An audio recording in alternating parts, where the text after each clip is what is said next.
Mi nombre es Claudia Torrado, soy ginecóloga del Hospital Policial. Bienvenidos a este encuentro. La idea de estas charlas es que no sustituyan las clases de parto presenciales, pero es una forma de acercarnos en un momento donde estamos asistiendo a una pandemia del coronavirus, por lo tanto, que sea una forma útil de sacarnos las dudas. Entonces, este encuentro va a ser acerca justamente de eso, de disminuir el miedo y la ansiedad a propósito de algunas eventualidades que pueden ocurrir en el momento del nacimiento, como es el uso de forceps o la realización de una cesárea. Y vamos a empezar con el forceps. Acá tiene una imagen de un tipo de forceps, existen muchos tipos, pero son pinzas articuladas que permiten el parto vaginal mediante tracción del ginecólogo y hacen que el recién nacido de todas formas cumpla con los mismos movimientos que realizaría por el canal de parto en un parto espontáneo. La frecuencia en que lo utilizamos es aproximadamente de un 15 a un 20%. Y es importante que sepan que el forceps correctamente utilizado puede disminuir el riesgo de complicaciones que muchas veces pueden ser severas. Entonces hay que usarlo correctamente en situaciones en las cuales el beneficio supere los riesgos. Los riesgos son poco frecuentes y fundamentalmente son la lesión del canal de parto. En cuanto a las indicaciones maternas, la indicación más frecuente son esas situaciones en las cuales la madre, por patologías, por ejemplo, cardíacas o musculares, no puede realizar un correcto pujo. O por agotamiento materno durante el expulsivo, en expulsivos muy largos, muchas veces no se puede lograr un pujo eficaz y ahí también se puede utilizar. En cuanto a las indicaciones fetales, la más frecuente es la alteración del bienestar fetal. Fetos que tienen alguna alteración de la frecuencia cardíaca porque no toleran correctamente las contracciones. Y por supuesto también, cuando todo está bien, muchas veces no progresa adecuadamente el trabajo de parto en los tiempos que están estipulados y puede ser otra indicación de su uso. ¿Qué condiciones tenemos que tener para utilizar el forceps? Como ven, tiene que la cabeza fetal estar en determinado lugar del canal de parto para poder utilizarlo. Y estando en ese lugar, el uso de forceps tiene menos riesgo que realizar una cesárea, que es una cirugía. Y siempre vamos a realizar una episiotomía, que es un corte en el periné materno para ampliarlo y también para disminuir el riesgo que se generen desgarros importantes en otros sitios del periné, sin control. Lo que me gustaría destacar es que la utilización de forceps no impide que la madre esté acompañada con quien ella elija. Siempre va a ser correctamente informada, no solo de la indicación de su utilización, sino también de los riesgos. Y tampoco impide el contacto precoz. La vivencia del nacimiento debería ser igual que en cualquier parto, poder tenerlo piel a piel, poder conocerlo inmediatamente que nace, con la situación especial que si el forceps se utilizó por una situación de alteración de la salud fetal, puede requerir control neonatológico inmediato, pero se va a hacer al costado de la cama de la madre, entonces lo van a poder presenciar.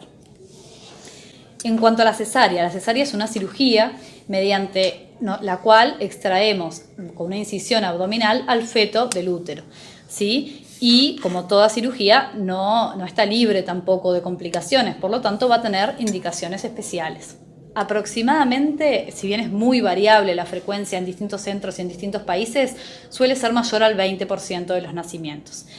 En cuanto a las indicaciones maternas, las más frecuentes son aquellas pacientes que ya tienen cesáreas previas, más de una cesárea, o que su pelvis es muy estrecha y no permite el pasaje del parto vaginal, del feto con un parto vaginal.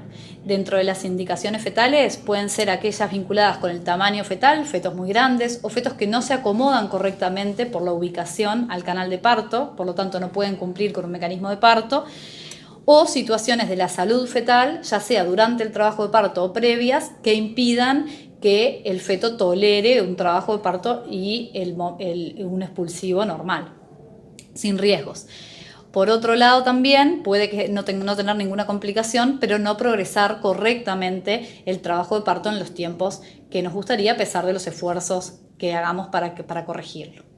Y otro capítulo aparte es la cesárea a solicitud de la paciente, que no es del todo frecuente, pero hay pacientes que se niegan a pasar por un parto vaginal y, como dijimos, la cesárea tiene sus complicaciones, por lo tanto, no solo para la madre, también para el feto, Por lo tanto, vamos a explicarle a la paciente los beneficios del parto vaginal y si aún así no desea un parto vaginal, se puede hacer por opción personal.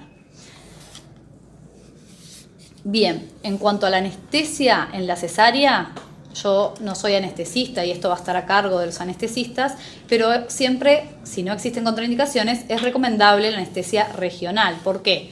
Porque permite la mejor vivencia de la cesárea, visualizar al recién nacido desde el primer momento, estar en contacto con él y también disminuye el riesgo fetal. ¿Por qué? Porque no lo expone a los fármacos anestésicos.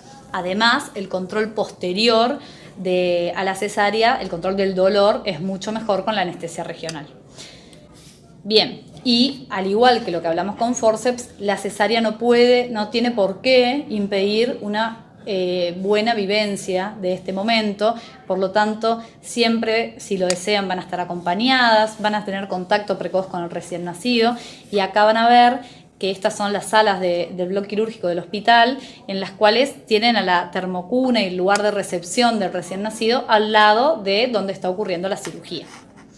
El posoperatorio se va a controlar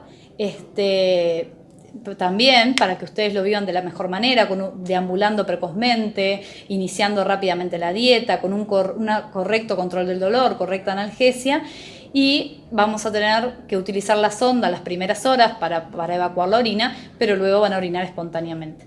La lactancia no se tendría por qué ver afectada, la vamos a estimular como en cualquier nacimiento que pueda tener lactancia. Y entonces, como datos finales y para sintetizar, el forceps y la cesárea son situaciones que podemos utilizar y que muchas veces salvan vidas, disminuyen complicaciones graves. Va a ser siempre a cargo de un equipo multidisciplinario en el cual va a estar el anestesista, el neonatólogo, el ginecólogo, la partera, para poder tomar las mejores decisiones, y estas decisiones van a ser siempre en conjunto con la madre. Vamos a fomentar el acompañamiento y el contacto precoz como en cualquier nacimiento. Muchas gracias.